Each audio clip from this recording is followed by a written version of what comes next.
ILLER34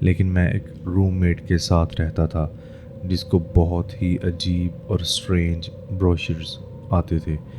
شروع میں ہمیں کروز لائن وغیرہ کے نارمل بروشرز ملتے تھے، لیکن مجھے لگا یہ بس جنک میل ہے، لیکن یہ اتنی بار آنے لگے کہ مجھے عجیب لگنے لگا، اور پھر وہ اور بھی اسٹرینج ہونے لگے، جیسے کرسچن ڈیٹنگ سائٹس کے بروشرز، چھوٹی زو ٹرپس کے بروشرز اور ہر طرح کی رینڈم چیزیں۔ مجھے لگا جیسے کوئی مینٹلی کنفیوز کر رہا ہو، گیس لائٹنگ، لیکن میں کبھی کچھ نہیں کہتا تھا، اور جو بروشرز آتے تھے وہ اتنی ہی جلدی غائب ہو جاتے تھے، تو آئی واز ریئلی کنفیوزڈ کہ یہ آتے کہاں سے ہیں اور یہ کہاں چلے جاتے ہیں۔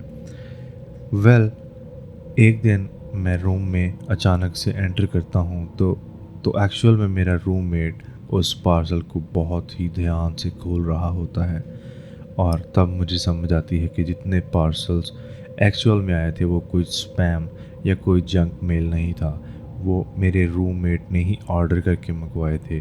اور جب وہ اس پارسل کو اوپن کرتا ہے تو اس میں سے ایک پاؤڈر نکلتا ہے جسے وہ سنف کرنے لگتا ہے، تو وہ موسٹ پرابلی ڈرگس آرڈر کرتا تھا ڈارک ویب کو یوز کرتے ہوئے، اور میرا روم میٹ بہت ہی ڈسکریٹ ڈرگ ڈیلر کے کانٹیکٹ میں تھا جو میل کے ذریعے اسے یہ پاؤڈر بھیجتا تھا۔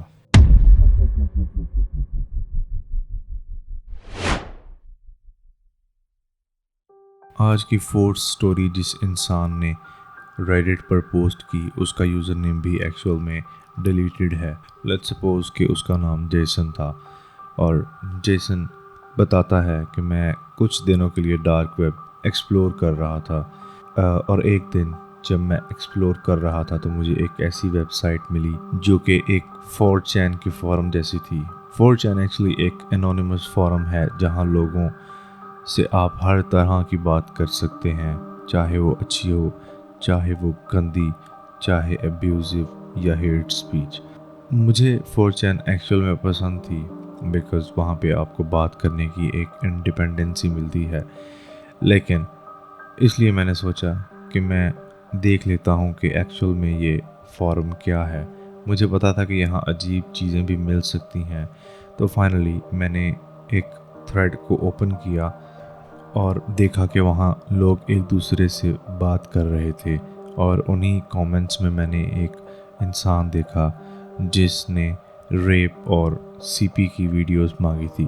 اگر آپ کو سی پی کا مطلب نہیں پتہ تو میں بتاتا چلوں کہ یہ ایکچولی چائلڈ پورنوگرافی کے لیے یوز ہوتا ہے۔ ویل، اس انسان نے وہاں پہ ریپ اور سی پی کی ویڈیوز مانگی تھی، اور کچھ لوگوں نے اس کامنٹ کے رپلائی میں اپنے ای میلز بھیج دیے تھے اور یہ بتایا تھا کہ we have videos that are actually real, اور وہ بتانا چاہ رہے تھے کہ ان کے پاس ایسی ویڈیوز ہیں جس کے لیے تم $10,000 تک پے کر سکتے ہو۔ ویل، جیسن کہتا ہے کہ مجھے اتنی گھن آئی کہ میں نے فوراً ہی وہ سائٹ بند کر دی اور وہاں سے نکل گیا، اور اس کے بعد سے میں کبھی ڈارک ویب پر واپس نہیں گیا۔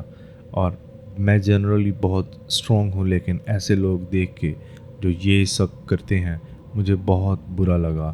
اگر فیوچر میں دوبارہ ڈارک ویب پہ گیا تو کیا ایسے ویب سائٹس کو رپورٹ کرنا ورتھ اٹ ہے، اور کیا یہ رپورٹ کرنا پاسبل ہے، یا پھر ان سائٹس کا انونیمس ہونا اتنا زیادہ ہے کہ رپورٹ کرنا مشکل ہو جاتا ہے؟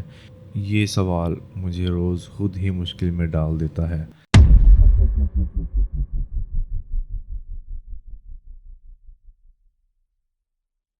یہ تھی آج کی ڈارک ویب کی سیریز کی 4 سٹوریز۔ چونکہ یہ ریئل سٹوریز ہیں اور 100% ان میں کوئی فکشن نہیں ہے اور یہ فیکٹس پر بیسڈ ہیں، تو یہ تھوڑی بورنگ ہو سکتی ہیں، لیکن جس پر ایکچوئل میں گزری ہے وہی جانتا ہے کہ یہ کتنی ہاریفائنگ چیزیں ہیں۔ میں آپ سے پھر ملوں گا ڈارک ویب کے نیکسٹ ایپیسوڈ میں۔ تب تک کے لیے دس از the voice of RJ signing out. Don't forget to subscribe the channel.